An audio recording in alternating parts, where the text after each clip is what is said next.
Buenas tardes, asesor. Mi nombre es Diane Michelle López Grano. Soy del grupo con terminación 027, soy generación 21 y voy a presentar mi proyecto integrador Investigación de los Derechos Humanos.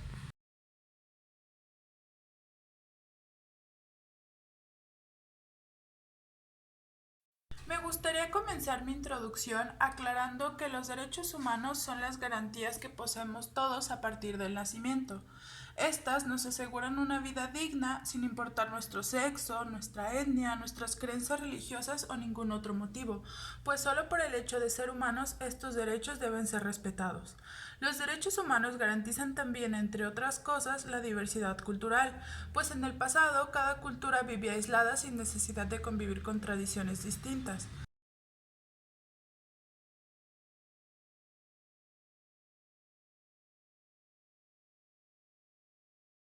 Sin embargo, con la llegada de la globalización, esto cambió.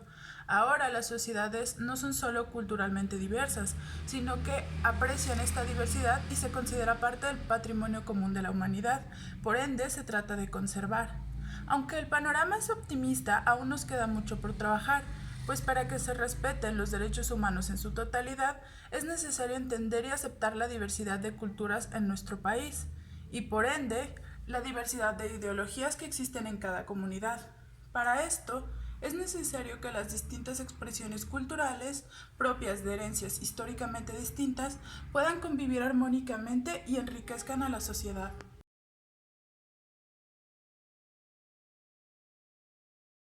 Yo vivo en una comunidad cercana a Ciudad de México, en Estado de México.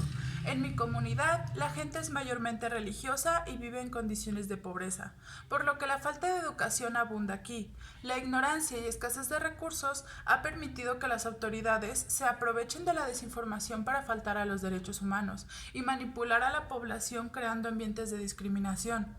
Bajo este contexto, lo que deseo saber es en qué medida la población comprende sus derechos, específicamente el derecho a la protesta, y qué tanto se relaciona esto con el nivel de educación. Además, me gustaría conocer en qué rango de edad se encuentra la población más vulnerable. La problemática que yo decidí abordar es que en mi comunidad se agrede a las mujeres que protestan para exigir sus derechos. Este problema aborda desde la incompetencia de las autoridades a desde un principio no hacer cumplir los derechos humanos en mi comunidad, pasando por el abuso de poder que existe al manipular a la población con información inexacta en los medios de comunicación y concluyendo con una investigación que especifique en qué medida infiere la ignorancia de la población marginada con la corrupción que existe bajo este contexto.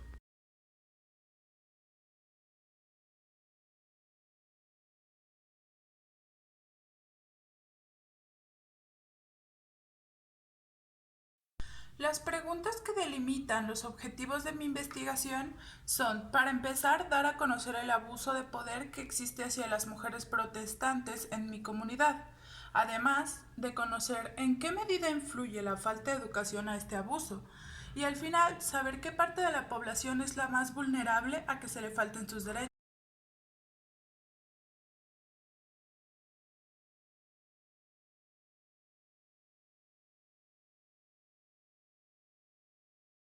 En mi comunidad está muy normalizada la falta a los derechos humanos por parte de las mismas autoridades.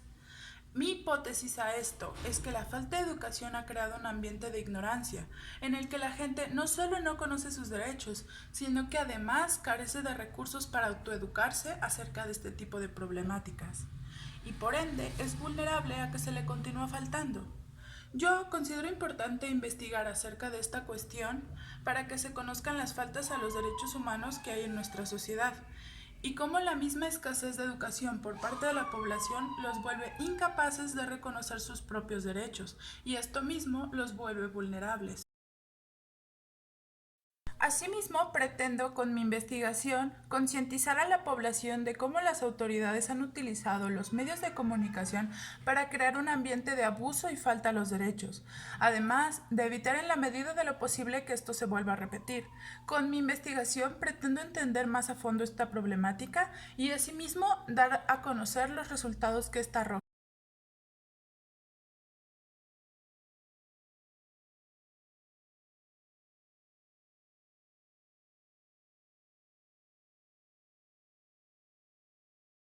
Mi investigación está delimitada a Chimalhuacán, Estado de México, y en cuanto a la población, en mi comunidad viven aproximadamente 258.493 habitantes, por lo que para hacer una investigación con un margen de error del 10% es necesario entrevistar a aproximadamente 70 personas con características diversas.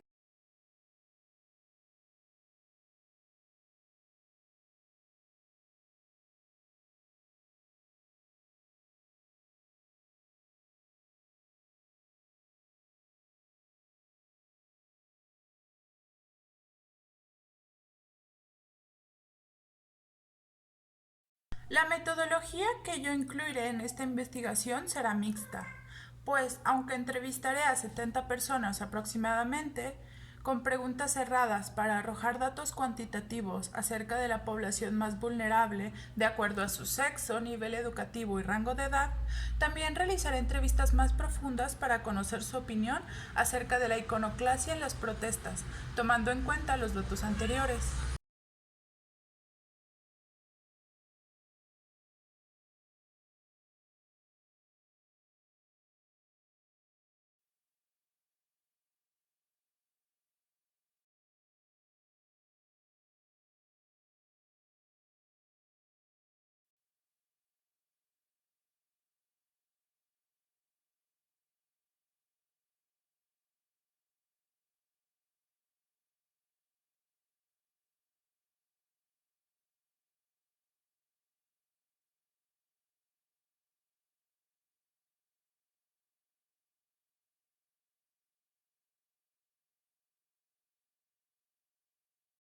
Yo creo que no sirve.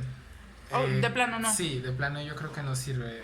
Hay muchos casos, precisamente en la comunidad en la que estamos, tiene fama precisamente por casos de que, no, que si no eres de ahí te vas a meter, o sea, es casi seguro que sales asaltado. Entonces ya porque tienes de por sí solo esa fama, ya te dice algo, ¿sabes? O sea, Como que las autoridades están ajá, ausentes. exactamente. Entonces, y ya estando dentro, sí, yo realmente concuerdo con esa parte y es que no creo es que es eso, no veo que funcione.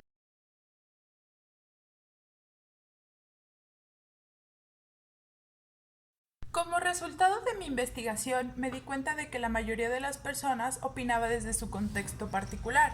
Es decir, las mujeres no creían en el sistema de justicia, ni las personas que ya habían sido víctimas de corrupción anteriormente, pues mostraban apatía ante este. También me di cuenta de que los hombres eran más propensos a mostrarse en contra o incluso violentos cuando se les preguntaba acerca de su postura ante la iconoclasia en las marchas feministas.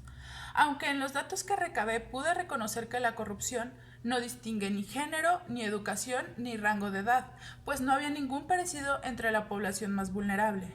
La única característica común que pude recuperar a todo esto fue que las personas que viven en zonas de mayor pobreza tienden a ser más vulnerables al abuso de las autoridades. Como parte de la reflexión, me gustaría añadir que realizando esta investigación me di cuenta de la importancia de la investigación metódica a la hora de proponer soluciones a las problemáticas de mi comunidad, principalmente cuando me dediqué a recabar datos.